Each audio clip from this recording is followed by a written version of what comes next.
First పార్ట్‌లో అయితే మామిడికాయలను పీసులుగా చేసుకున్నాం గదా!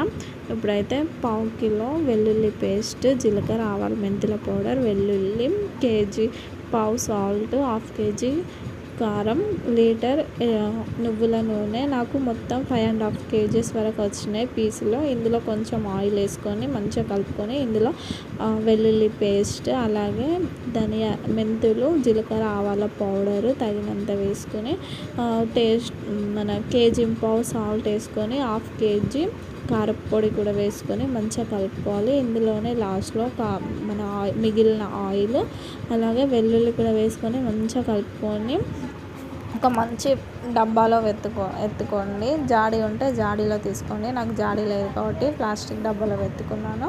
ఇందులో వేడి అన్నం వేసుకొని లాస్ట్లో తింటే టేస్ట్ సూపర్ ఉంటుంది. ఇలా ఎంతమందికి తినడం ఇష్టమో కామెంట్ చేయండి. Please subscribe my channel. ఒక లైక్ చేయండి.